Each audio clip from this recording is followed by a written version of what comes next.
You're listening to the Spark Radio Network, Internet radio like you've never heard before. Innovation, creativity, and imagination are all said to begin with a spark. So fasten your seatbelt and take the ride of your life and listen for the spark. You are listening to KLRN Radio, where liberty and reason still reign. Most writers and radio show hosts know that to connect with your fans, you need to do more than just write books or record the latest podcasts. There are many different elements that go into forming an online platform, but there are also many hidden traps. To make matters worse, solid advice on how to survive the muddy waters is scarce. In the book Hidden Traps, I talk about some of the important issues of working with an online platform, highlighting traps that could put your physical or internet security at risk or be harmful to your reputation. Are your social media posts just links with a few disjointed words, making you look like someone who can't complete a sentence? Did your new website cost you more than you anticipated? Are you leaking your personal contact details across the web without even knowing it? Then you need Hidden Traps. Hidden Traps is now available in paperback and ebook from a variety of retailers, including Amazon, Barnes & Noble, and Kobo. Visit blackwolfpublications.com for more details. If you're 85 or younger, would you like peace of mind and comfort for your family? We're Final Expense Direct with an urgent message for you. The average funeral today costs over $8,000, but the most you'll get from government benefits is $255. How will your family pay the difference? We can help. Our senior plans start as low as just $1 a day and pay up to $30,000 for a funeral and other final expenses. Peace of mind is easy. There's no medical exam. You'll have lifetime coverage, and your plan can't be canceled as long as you pay your premiums. Call now for free information about our senior plans. Answer a few simple questions and receive approval right on the phone. Plus, call right now and we'll give you a discount prescription card for free. Call 800-553-8687. That's 800-553-8687. Again, 800-553-8687.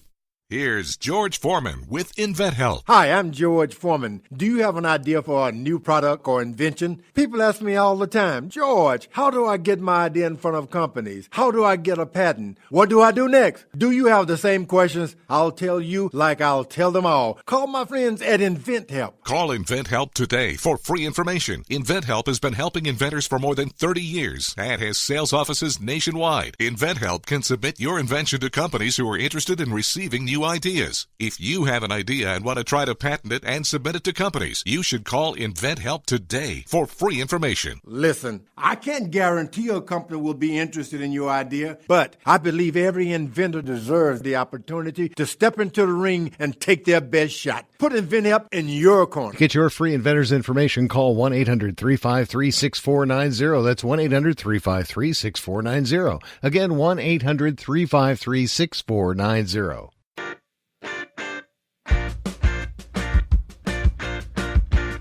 My name is Jessie, and I'm proud of the life I have, surrounded by military and aware just how big the world really is. I have a unique perspective on life and the world around us. If you're willing to listen, I'll tell you how I see it, and I won't pull any punches. This is my POV, which stands for Point of View. Alright, how you guys doing today? I am so happy to be back with you. You know I miss you when I'm not here. Yeah, I do. No kidding. I miss you. Alright, wait, I'm not alone. Let me introduce our special guest. I've got a PhD student who's studying the psychology of terrorism, Justin Kinney. Now, Justin is a real special guy because he's also an author. Now, he writes under the name J. Robert Kinney, and his book's called Precipice. Hey, Justin, why don't you tell us a little bit more about yourself? Hi, Jesse. Thank you for having me on. I am, as you mentioned, a PhD student. I study international relations, specifically terrorism studies, and my area of specialty within that is kind of the psychology of terrorism. Why do they do what they do? In particular, how do they move from being, say, the average citizen to being a radicalized individual willing to commit acts of violence? In addition to that, I also teach terrorism at the university. I have an undergrad class that I we just finished talking about terrorist recruitment this week, and I've really come to enjoy that a lot. In addition, I also write novels. That's kind of my side job, I guess you would say. My first book came out in April. It's a mystery novel. This first book actually doesn't have a whole lot of terrorism in it, but I'm definitely incorporating a lot of the same aspects into my work as well. Well, that sounds fascinating. All right.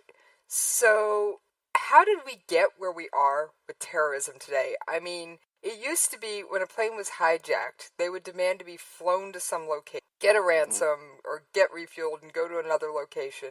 And then they'd pretty much let everybody go. And I remember that back in the 70s and 80s. And now they're crashing planes into buildings and blowing people up. What? Yeah, sure, absolutely. Happened? Well, we've seen terrorism go through quite a few different variations over the years. If you go all the way back to the first century, we had, Sicarii zealots, for lack of a better term, who were essentially assassins, and that's kind of the first instance we see of terrorism. But we don't really actually see modern terrorism pop up until late 1800s, and since that point, we've seen terrorism go through essentially 4 different waves. This was coined by a guy named David Rappaport.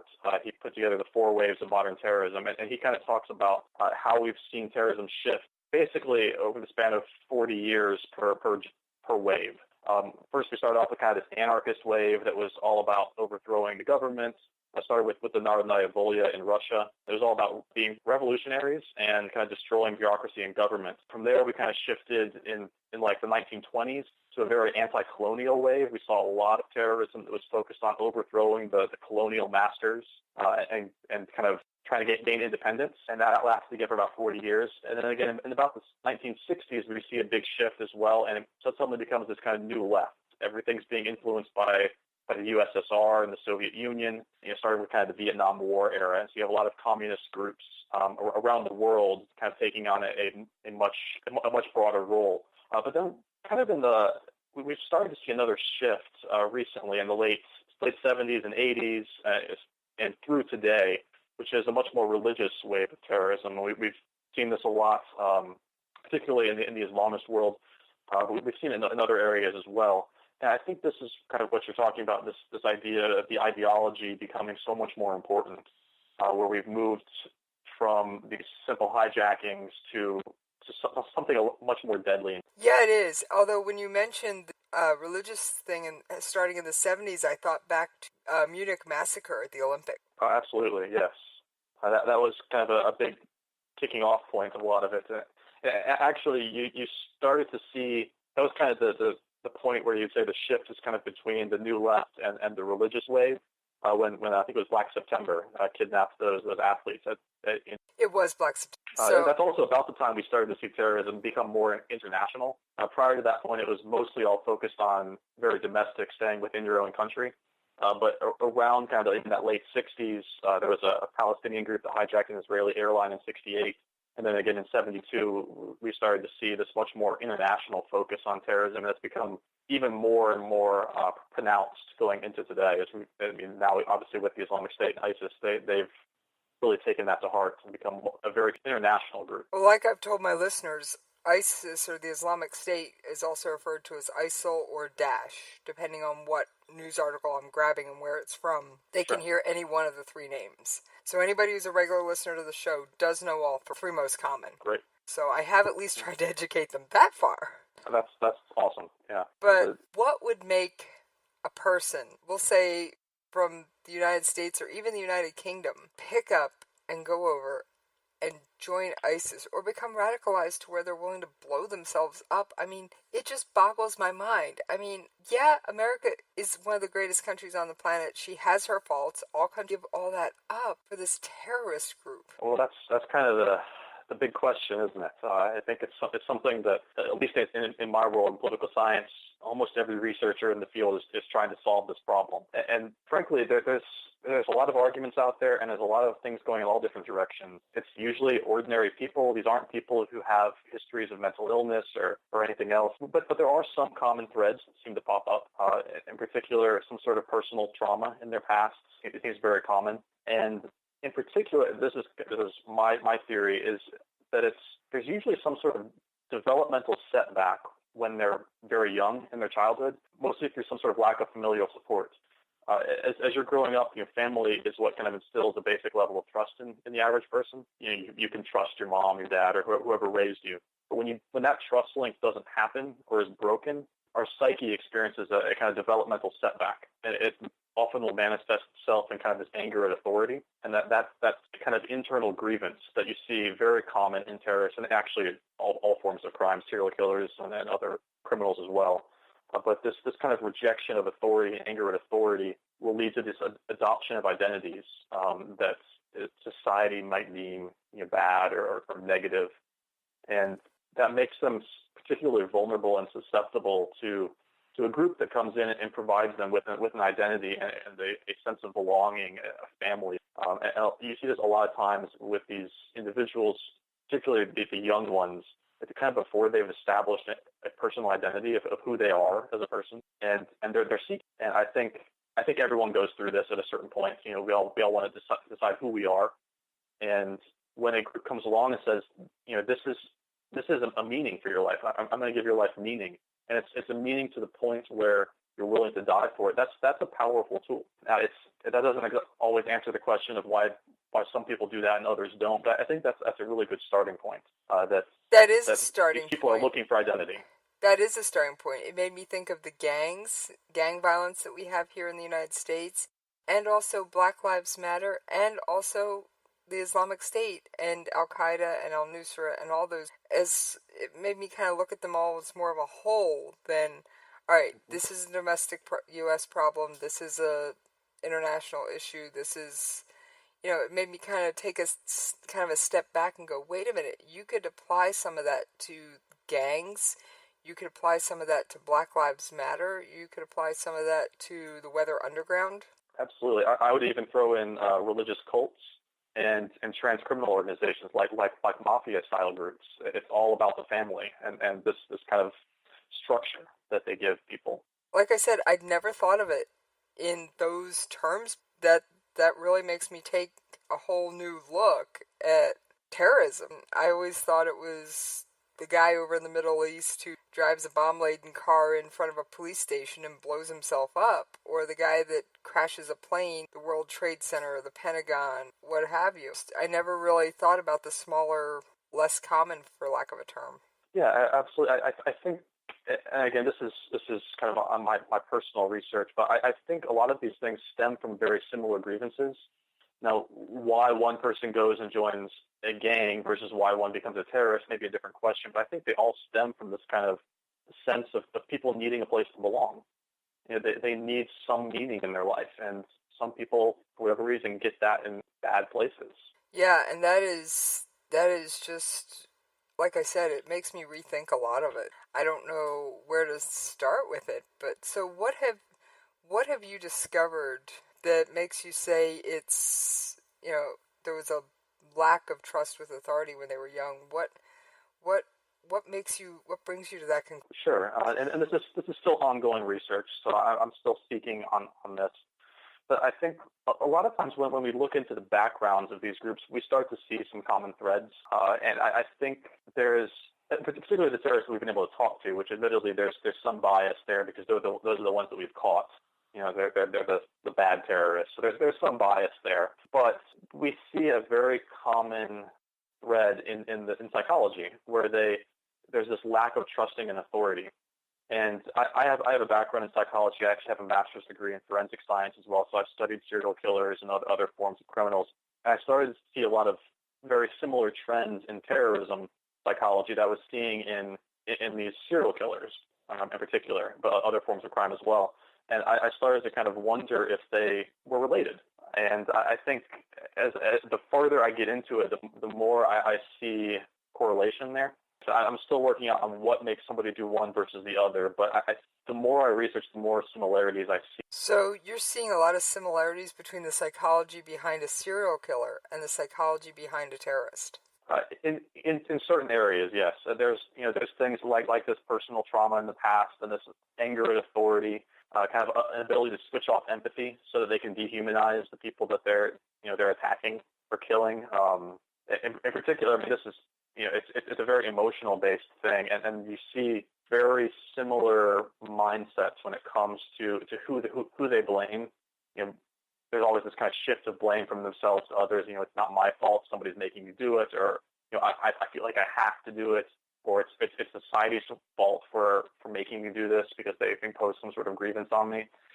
They're not exactly the same, but there's enough similarities there that I think there's maybe a similar root to them.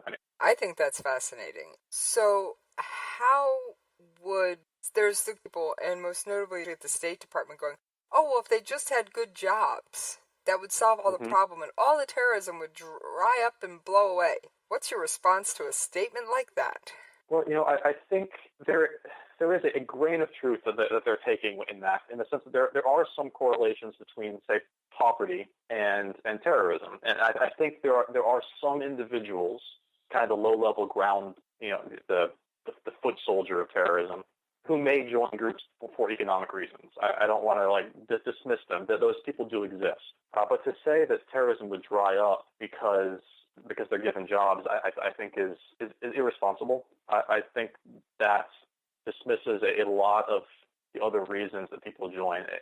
It might prevent some people from doing it, and maybe it might diminish it in certain areas, but there's enough other causes there that I think offering jobs isn't the end all for you know, drying up terrorism. In particular, you know, especially when you get to the higher levels in like terrorist hierarchies. You know, the foot soldiers may be there for a variety of reasons, but the further up you go, the more it is about ideology and about basic societal grievance. And you see these people who don't change their behavior even after being given what they are asking for. I mean, we'll see groups that, you know, are even given political ways to express their grievances, and they still keep committing acts of terror because they can't go back as well. I think when they say things like that, they're drawing on these small grains of truth from a handful of foot soldiers who join for economic reasons, but that's a small part of the overall terrorist phenomenon. What you just said about, you know, there are groups that, you know, do it, brought up, I've been doing a lot of listening to the UN's, and I was listening Benjamin Netanyahu's speech last night, and he's like, all right, take a look at this kid. He gets up and he goes and he practices for a soccer who's named after this particular terrorist. Then he goes to school and he learns that, you know, his mind is filled with more hate, and then he finds out that he can make money, and even if he goes to jail, he'll be paid by the PLO for every Israeli kills and maims while he's in jail, and then when he's released from jail, he'll get even bigger rooms back the West Bank or Gaza Strip or whatever. And I'm just sitting here going, is this somewhere also the Israeli-Palestinian-Israeli conflict as well? Mm-hmm. Yeah, I think it's interesting you bring up the idea of kids being involved in this, because a lot of times we see terrorists use these kind of brainwashing tactics at very young ages. I mean, even children, but we've seen, you know, Hamas uses almost Disney-style cartoons to instill this concept of, you know, the West is bad or Israel is bad, and jihad and martyrdom are good through cartoons. And this starts at a very, very young age, and it's really hard to combat that. I can see where that would be really hard to combat. Also, I've seen videos of a Palestinian child being egged on by an adult figure. I'm going to presume father, to walk up to Israeli soldiers and throw rocks at them. Well, he picks up a couple of small rocks and kind of chunks them back down at the ground. And then the Israeli soldier that he was, quote unquote, throwing rocks at, that were, by the way, in the video bouncing about a foot off in the ground, no contact was made, walks up and shakes the kid's hand. And the dad was just like, no, that's not what you're supposed to do. And the kid's just like, okay, I'm happy, I'm playing. I mean, the kid couldn't have been more than 5 or 6. And I'm just sitting here going, and then you also see, I don't know if you watch the ISIS videos, I'm assuming you do watch some of them. Some of them, they get pretty tough to watch after a while. Yes, they do. I've watched quite a few of them myself. I don't go into them on air, but I have. But there are videos where they actually show children as executed. Oh, absolutely. We're seeing child executioners, child suicide bombers. It's very tragic. And then I also have seen in the West Bank and Gaza where, you know, they don't have bulletproof vests and things, so they'll wear a baby in a baby carrier in front of their... And that just Yeah, it's one of those images you don't soon forget. No, that's part of the reason I don't watch all the videos. You can't get those images out of your head. Oh, I've seen this stuff for long before I jumped on the air, so I have years worth of this stuff in my head. It's very painful to watch at times. Some of it's painful, some of it's, how could you do, my outrage usually goes to the, how could you do this to your own child? Absolutely. I don't have kids myself, but it's unthinkable. I can't imagine doing that to any child, much less my own. Exactly, and it just, I don't get it. I just don't get it. So that's why why? How do, they must have to start this, almost from day one to make it this ingrained. Absolutely. We're seeing it move younger and younger, too. I mean, the terrorists today are younger than they were a decade ago, on average, because they're preying on them younger and younger. They're indoctrinating them through videos, video games, even social media, all these things that the youth use.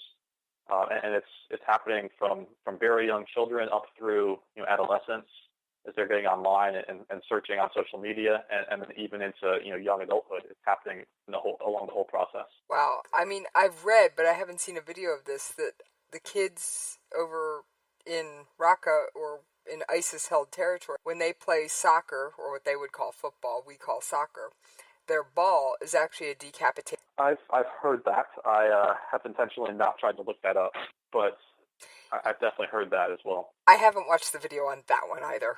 Yeah, that's one that's a little much, I would think. Oh, I watched the Jordanian pilot video. I did see that one. That's about as brutal as it gets. No, they have worse. Just trust me, they have worse ones. And that's bad, when you see worse. Oh, yeah. I'll tell you about a couple of them off the air, because I don't want to put those images into my listeners' heads. But, I mean, there are worse ones out there. Trust me, I've seen them. And I'm going to tell you up front, if you don't have to watch, don't go look. Now, I have this extreme morbid curiosity, which I'm sure says something crazily psychologically about me, that I want to know that's why I watch them. Well, that's me. You look at my career path. I've studied serial killers, criminals, and terrorists. So I don't know what that tells you about me, but I'm also very intrigued by what makes somebody go evil. Yeah, but you're interested in what took them to do this evil act. I'm like, how bad can the evil get? Yes, that's tough. And so I have watched some videos. You don't want to go, if you don't have a reason to go looking for them, I'm going to tell this to all my listening. If you don't have a reason to go looking for them, don't. You can never unsee those images. Yeah. The Jordanian pilot was bad. For those of you who don't remember, there was a capturing pilot whose plane went down, and he was captured alive, and he was burned alive. And it was Now, just when I thought it couldn't get worse, a few months later, I trip over another video. Oh, and unfortunately, the Islamic State seems to have no end to the level of depravity that they will. And a lot of that goes back to their ideology. They're very focused on their end goals, and they will do anything to get there. Okay, so correct me if I'm wrong, but the Islamic State essentially wants, for lack of a short term, rule the world and make the whole world subject to Sharia law, or at least as much of it as they can? In a sense, I would say they actually have a further goal than that they're actually trying to bring about the apocalypse. They believe in a branch of religion that's essentially apocalyptic in nature, and they believe they are key components of that. They actually believe they're written into the Quran as the ones who will bring about the apocalypse. So I think, yes, ruling the world is a goal, but I honestly think that's almost a short-term goal for them. All right, correct me if I'm wrong. Wouldn't it be the 13th Imam to come out of a well? I don't know about the well aspect of that. But it is the 13th Imam. That's the idea. Okay, I've heard different derivations as to where this Imam is, but I seem to remember a well in one of the versions I read, and I have tried to study in my own way on Islam and terrorism. I don't have the psychology background. No, the last Imam, it's called the Mahdi. They do believe that he's going to come back. That's their version of the Messiah. But to be honest, ISIS isn't even as huge on the 13th Imam ideology as other groups are. They're a lot more concerned about just trying to end everything. And the Imam comes along, they're okay with that too. So, does ISIS essentially destroy the world? In a sense, I don't know if you're familiar with their magazine, Dabiq. It's named after a town in Syria called Dabiq. They believe that that's the spot where the kind of final battle, their battle of Armageddon, is going to take place. That's actually why they're in Syria to begin with. They're kind of hanging out, or they're trying to hang out at Dabiq and wait for their Messiah to arrive and basically save them. And so they believe that this battle of Armageddon is going to take place, and they think it's going to happen soon, and they're going to be a key member of that. So they're doing everything they can to spark Armageddon, essentially. In other words, they think that they can make their, quote, Messiah arrive on their timetable. It's essentially, yes. Okay, that's in my mind. And to remind my listeners, I come from a Jewish background, and I'm sorry, I don't believe there's anything I or any other to encourage the Messiah to come on my timetable. I would agree with that. But they believe that that's the end all for them. That the Messiah coming will usher them into their paradise, and they want that to happen as soon as possible. And again, they believe because they're key members in it that it's going to happen soon. That's actually one of the splits they had with Al Qaeda. Al Qaeda also believed in this kind of end times stuff, but they didn't believe that they were key members of that prophecy. ISIS actually does believe that they are.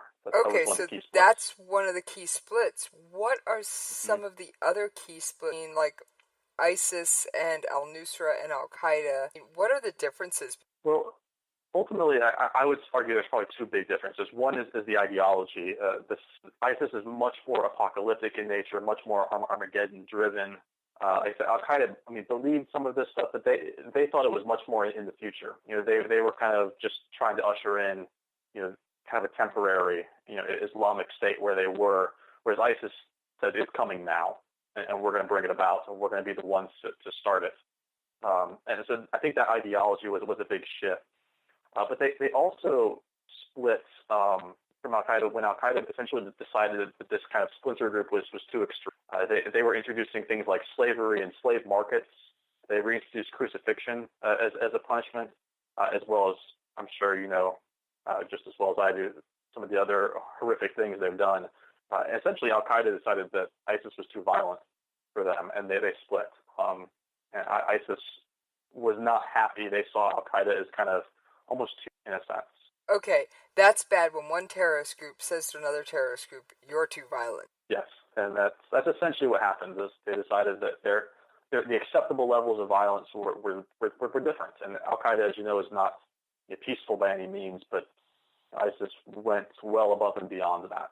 And yes, they do behead, they do any punishments, some are survivable. Right. And their treatment of women, horrific. Oh, absolutely. That's actually one of the big questions that I would love to answer someday, is how they managed to recruit, these women or young girls from other countries as well. The jihadi brides? A big puzzle. Yeah.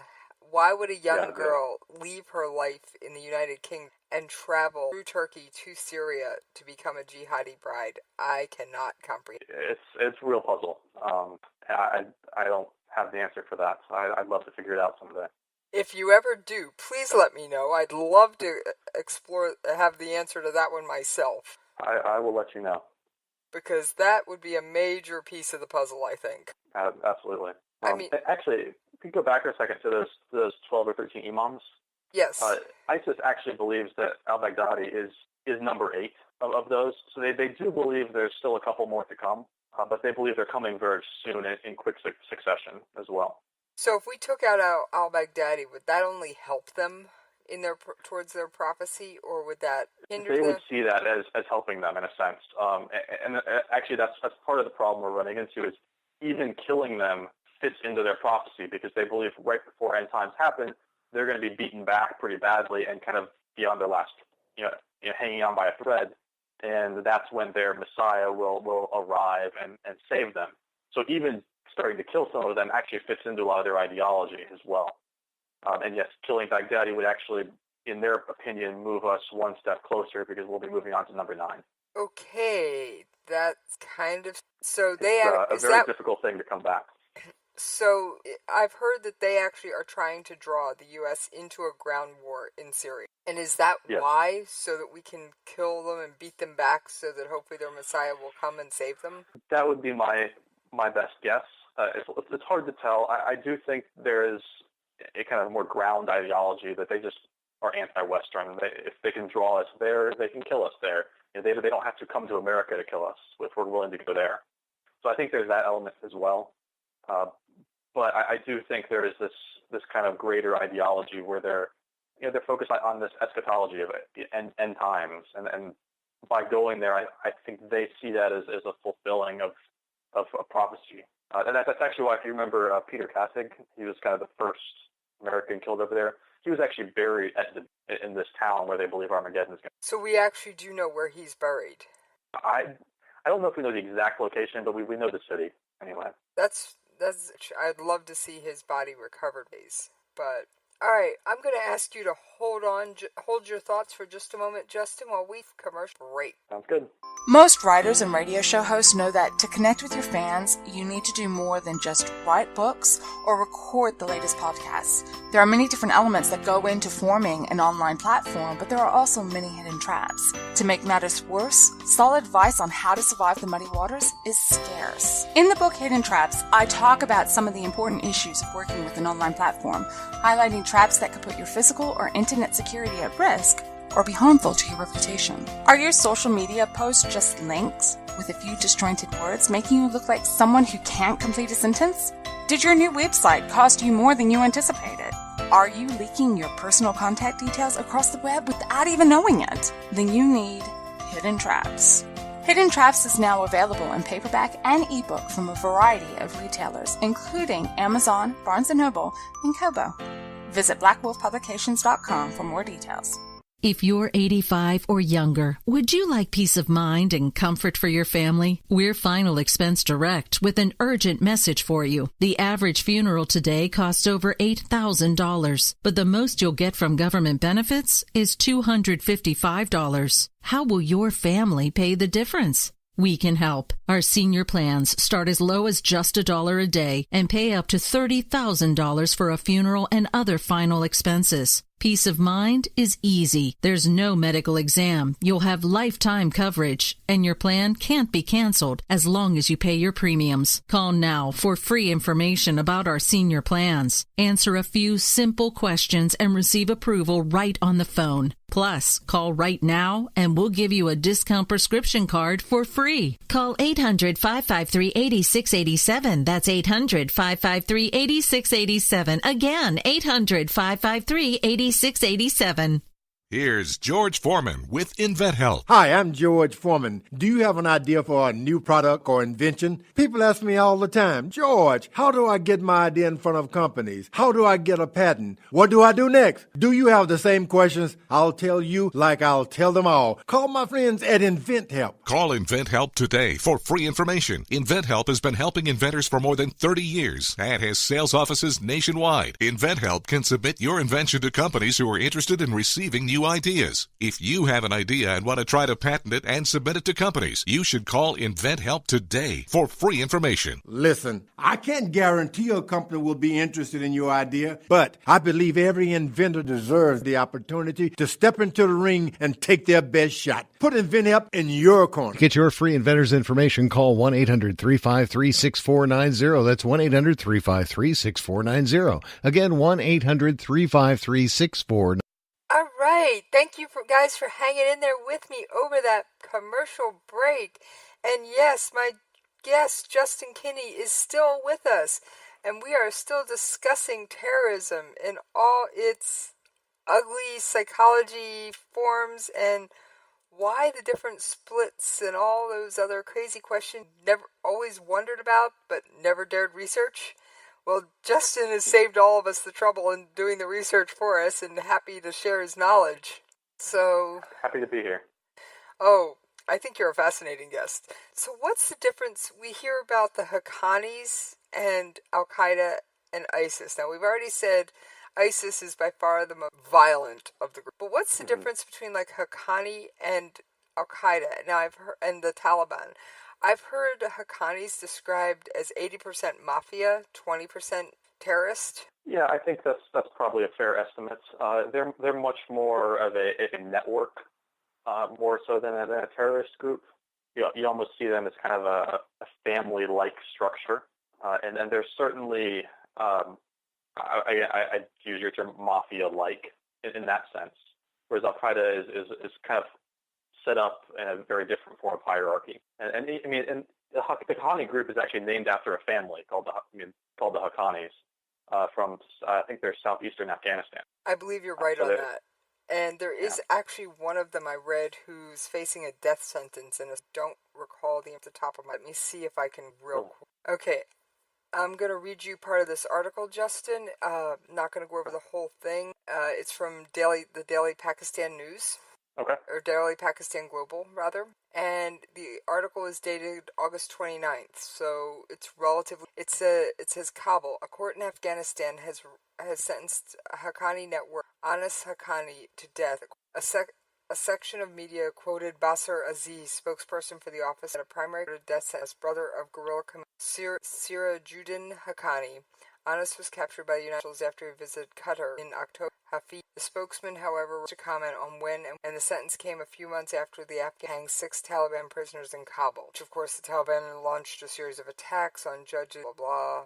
And the Haqqanis have said that this death sentence is carried out. And, of course, the Taliban's also accused the U.S. of violating it, which allows relatives, but that's a whole... Okay. So the fact that we have some of the, we captured at least a couple of the Haqqani, and we obviously turned them. So are the Haqqanis after us because capturing them? Is that why they grabbed Bergdahl? Was he a target of our? What do you think of that, and how does that play into everything? Well, I think that's certainly a possibility. The Haqqanis are very closely tied to the Taliban, and their ideologies actually line up pretty closely as well. And in some ways, it actually can compare them closer to the Taliban than it would to Al Qaeda in that sense. I think actually their founder was he was a big military officer during the Soviet-Afghan War. So they both kind of spawned out of the same conflict. I think their ideology lines up a lot more with the Taliban than it does with Al Qaeda, just in general. So it certainly would make sense that they would see us as an enemy, and that may have played into Bergdahl. I don't know for sure, but that would make a lot of sense. All right. So what are the differences between Taliban and Al Qaeda philosophy? Grabbing the notes off your desk. Yeah, I have all kinds of notes. So Taliban for a few minutes. So Taliban is it's kind of a fundamentalist group, particularly in Afghanistan. They are different from Al Qaeda in the sense that they're one of the few terrorist groups that's actually very poor and very uneducated. They come from a different segment of the population than say most people in Al Qaeda would. Actually, most terrorists are actually fairly well educated, but the Taliban is not, and so they kind of spawn from a different group. Most of the Taliban, though, actually came out of the Soviet-Afghan War back in the late 80s or so, and so they came out of the Civil War and were actually at the time they had the backing of the CIA because they were fighting the Soviets. It was seen as kind of this anti-communist movement. But once the Soviet government fell, the Taliban kind of formed out of those soldiers and began kind of moving across the southern part of the country, capturing provinces from these other warring factions as well. Now, ideologically speaking, they're Sunni, but they believe in kind of an unusual form of Sharia law that we don't see in other countries, because it's kind of combined with some of the tribal codes in the area, the Pashtun, which is an ethnic, I think it's called the Pashtunwali. Pashtunwali, yeah. I'm actually somewhat familiar with that, and you're going to laugh if I tell you where I first heard about it. My favorite author, Brad Thor, actually, when he does his research, he does it very well, and he's actually the person where I heard him say, the Haqqani are 80% mafia, 20% terrorists. And that's actually where I picked up that information. I always enjoy Brad Thor. He's very good with his research and as for his books. And so I actually take, when he says something like that, or when he writes Pashtunwali into a book and I look it up and find out that that's a real thing, I'm sitting here going, wait a minute, because the first time I read his book to go for the ride. the second or third reading, I'll actually sit there with a search engine up going, wait a minute, is that real? There's no way that's real. Oh my gosh, that's real. I enjoy Brad Thor. He really puts a lot of time and effort into the research in his books. His books are an amazing. I haven't had time to read yours. Don't worry, it's on my to-do list. I bought it on Kindle. I did pick it up. I just haven't had time to actually sit down and open it. I've been a little busy lately. Haven't we all? Anyway, and that's actually where I first heard about the Pashtunwali code, where, you know, if someone is a guest, you will defend them, you will take care of them, you will... Absolutely. It's an ethical, almost code of sorts that dates...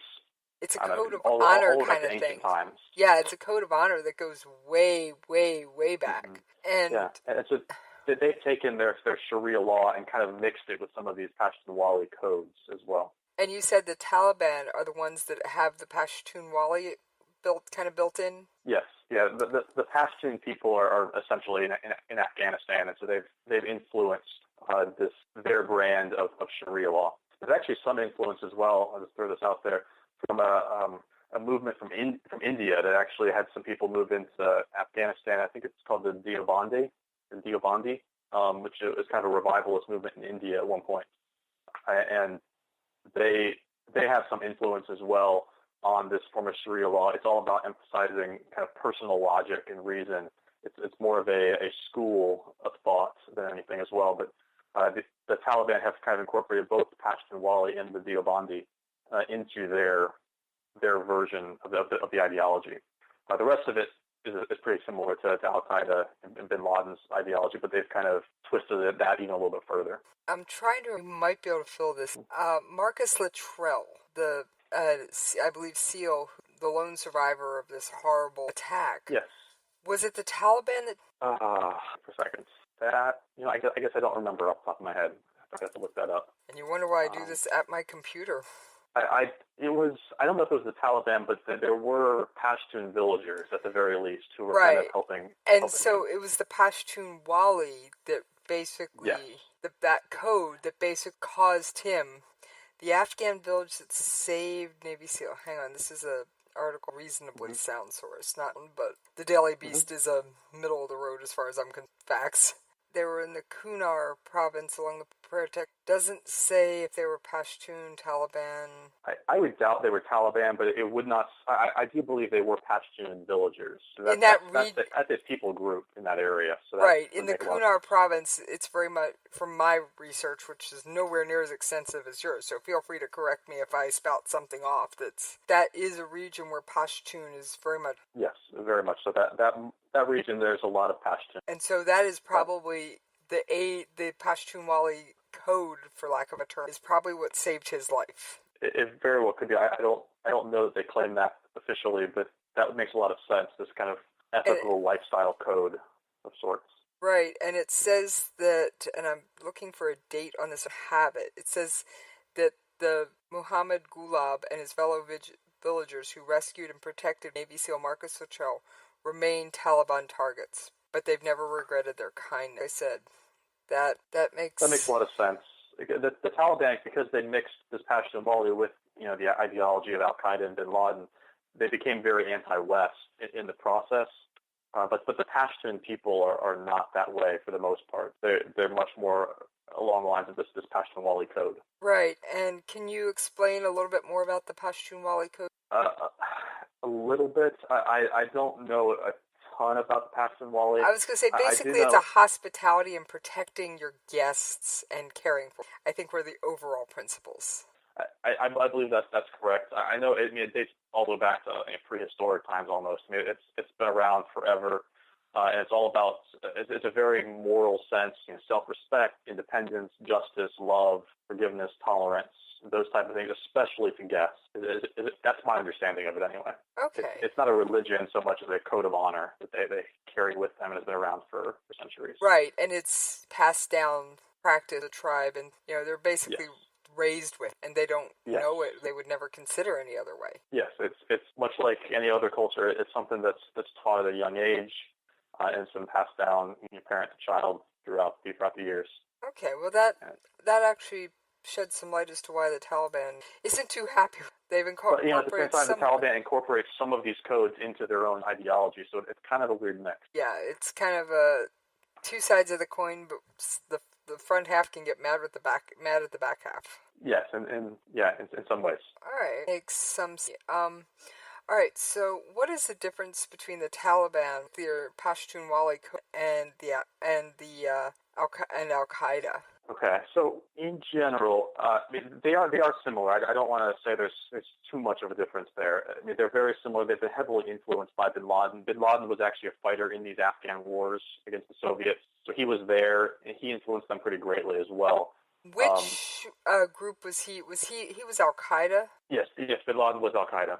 Okay. Just want to make sure we put him under the right heading here, because believe it or not, folks, those umbrella headings mean a world of difference in a lot of cases. Not in every case, but in a lot of cases. Like, he could never be Haqqani, but Taliban, Al-Qaeda, he is Al-Qaeda, or was. And I am ever thankful for the raid that took him out and made him stop breathing the same air I breathe, but that's a whole other story. Yes, he's the father of Al-Qaeda, essentially, and Al-Qaeda is considered kind of the godfather of modern terror groups, at least in the Middle East. As well as Southeast Asia and others as well that have influence through him. Although they're similar, is it a regional thing that makes them different? What makes them different? The Taliban, the Al-Qaeda doesn't have the Pashtunwali, the Taliban does. What is it that differentiates them? Why aren't they all under the same umbrella?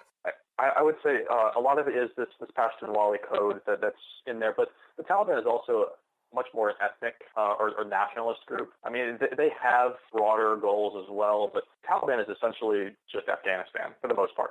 I mean, they're very tied into that, whereas Al-Qaeda is much more global in a sense, or more international, and so they have gone out of their way to say things like, the duty of Muslims is to kill U.S. citizens, and that type of thing. Whereas for the Taliban, not that they would disagree necessarily, but they kind of have other goals, and so I think so the while some of their ideologies overlap, they are a little different in terms of their final goal. Okay, so the Taliban's goals are more local and regional, whereas Al-Qaeda is kind of like, hey, if you can kill a U.S. citizen where you are, by all means. Basically speaking, yes. I mean, there are some ideological differences, but for the most part, it's the Taliban is Afghanistan. They're people out of the Afghan mountains for the most part. They're a very ethnic-based group, whereas Al-Qaeda is not necessarily. They will draw from a lot of different nationalities, and then they also look more international as well for their attacks and goals. Well, while we're discussing ethnics, and I don't know if you have any on this or not, but what about the Kurds? Where do they fit into this puzzle? Yeah, so if I remember right, you've done a section on the Kurds, so you know the history of them if you're listening, right? And I have mentioned that they are the largest population without a country. It's the equivalent of the population of Canada. Yes. So doesn't the Kurds are a fascinating group. They go back, a long time. They're essentially, they believe they're descended from which is an ancient people group from Iran, essentially. But you said they're a big group that doesn't have their own state. And for the most part, the Kurds have been an ally to the West, a kind of a place of a base or a headquarters that the West can use in Kurdish territory. Right, and the Kurds seem more, for lack of a term, Western friendly. They don't seem out to kill everyone that disagrees because you disagree with them. I don't want to downplay their ideology too much, but they're mostly fighting for their own state. And outside of that, they're less concerned. And the Kurds actually were promised a state under the Treaty of Sevres, but the West then went back on it when Ataturk and a few other countries. No. But when those countries in the Middle East were split up, they were done so intentionally to divide up ethnic groups. It was thought at the time that it would keep them from rising up if we could separate them. What it's kind of resulted in the end is a lot more infighting and actually a lot more problems because they all want their own state, and obviously the Kurds are probably the biggest who don't have one. But they were actually divided up intentionally because of that as well. In fact, I actually have an audio clip still on my board from my thing about the Kurds, and they are the largest ethnic group. I'll play it for you real quick. It's only a 10-second clip. The world's 30 million Kurds, equivalent to the largest ethnic group in existence without a... And the Kurds also, here's the other one. We are neither Arabs nor Turks and nor Persians. We are Muslims. The Kurds are Sunni Muslim. Now, what's the difference between Sunni Muslim and Shia Muslim? Okay. Because So a lot of people go, well, it's Muslim. It's all the same thing. But there are some real fundamental differences. You've at least done some study on this. yeah, so it's actually a very fundamental difference that goes all the way back almost to Muhammad, where they believe that the successor to Muhammad was a different person. Okay, are we talking Shia or Sunni here? When Muhammad died, he didn't appoint a successor. And so it led to a split in the religion over who the next leader should be. The Sunnis followed a guy named Abu Bakr, who was Muhammad's best friend, essentially. While the Shias thought it needed to be kept in the bloodline. And so they went to his, I believe it was his cousin or son-in-law, whose name was Ali.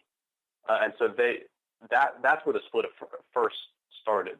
And pretty much they've been fighting ever since over that. The Sunnis going with the best friend, and the Shias thinking it needed to be kept in the bloodline, who was going to succeed Muhammad. Okay, the bloodline thing kind of makes me think Catholic, which I'm not sure if that's still a thing. It's a bloodline thing with the Catholic Church, and I don't remember my Catholicism well enough to talk about. It was a bloodline thing with them for a while. The bloodline is the big thing with the Shia branch of Islam. But both sides claim to be the true or the pure branch, and pretty much ever since the split way back when, they've been at each other's throats over that. And so that's why the Shias don't get along. Now, what about all these people saying, oh, well, Christianity's had a Reformation, had one of sorts, Reform, Orthodox. It's time for Muslims to have theirs. What do you think that will ever happen? We're starting to get a little out of my area of expertise on this, but I guess you could say it's possible. I think we have seen, Christianity and Judaism go through Reformation periods, but the split in Islam goes back pretty much almost to the founding of it. It would be a very difficult Reformation process to go through. Yeah, I don't know that the two sides will ever. I really don't see it happening. It would be very difficult. I doubt they'd ever agree. That they have to come to some sort of compromise almost to make it work. And I just, with something that's that deeply held that goes back so long, it would be a very, very difficult, likely very bloody process if they did go through some sort of reformation. Yeah, so that may just be far and wishful thinking. We're kind of outside of my area of expertise I on know. But that would be my thoughts on that. I mean, I'm just saying that all these people saying, oh, to make the Muslims have a reformation. Guys, you don't realize how long they've held this split and how deep it runs. Wake up, guys. Smell the coffee. I don't want to say it's not possible, but it would be very difficult. I don't think it would be a simple thing, and you want to talk about bloodshed. Whew. The different branches in Islam have been fighting against each other. I mean, even in terrorist groups, most victims of terrorist groups are other Muslim. We think of it here in America as them attacking us, but the average victim of a terrorist attack is another Muslim. It's Muslim on Muslim. And that's a point, and that's a very good point, that I don't think most of my listeners realize. Your average victim of terrorism, the ones that make the news are Western. The ones that don't because we hear Western news. Yeah. Well, that's what we care about. That's what most people care about. That's what we seek out. However, I'm not your average bear. I too offbeat and look up things like the Pakistan Daily News in English and things like that. So I do tend to read about the other things, and sometimes I will mention them on air. But they don't get the mainstream media coverage that, oh, there were 2 Americans killed in a car bomb in such and such a city, or things that. We hear about the attack in Paris, but not the one in Baghdad or the one in Lebanon. Right, and there was actually recently an attack in Baghdad. Absolutely.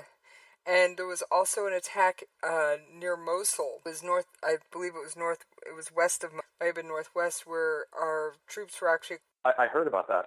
We talked about it in class this morning. Like I said, I happen to be a news junkie. I actually covered it on air because I'm lucky enough to have a friend in the area, and he told me. Really? Wow. Yes, he gave me some hard numbers to give out.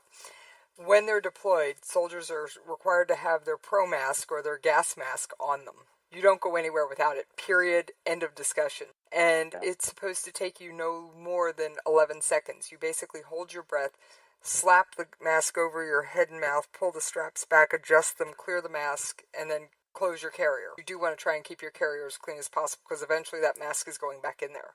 And then the mop suit, well, it's actually called J's List, but mop is the long protective intake anywhere but you're supposed to be able to get your mask on in 11 seconds or less approximately. He wasn't sure on the numbers, but he seemed to think that was about right. He's like, trust me, you hear incoming and get told to get your mask on, it goes a lot faster in 11 seconds.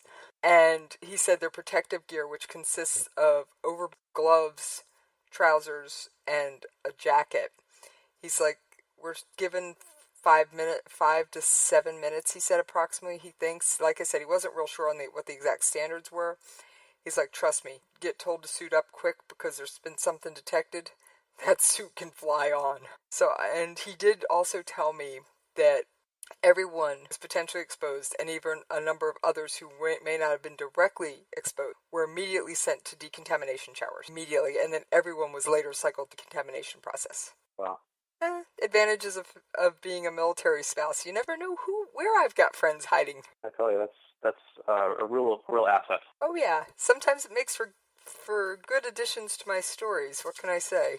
I don't have the index card under me that I jotted down that information. I'm not going to give his name or his exact location. The vicinity of this was able to learn this and shared the general specifics of, how long it takes to get on the protective. He wouldn't give me any details about the testing they did or anything like that. The fact that everyone was decontaminated, there's been no one showing signs of it, all that, felt comfortable. I was pretty impressed with the fact that the Army... Yes, that's what they're trained to do. I'm glad to... Oh yeah, they definitely pulled it off. So, the overall history of terrorism, back to the 4 wave. Let's go back to like the 60s and 70s. It used to be more of an anarchist fight against your own government. And now... Right, that actually goes back all the way to 1800s, the anarchists. Okay, so the anarchists go back all the way to 1800s. That brings up for me like images of Weather Underground, things like that. And yeah, absolutely. The IRA, the Irish Republican Army. Yes, yeah. So the IRA in particular would probably be classified in the second wave, which was the anti-colonial wave, the nationalist wave, when they were trying to basically kick out the British. Right, they wanted their independence, and they sort of got it. Kind of.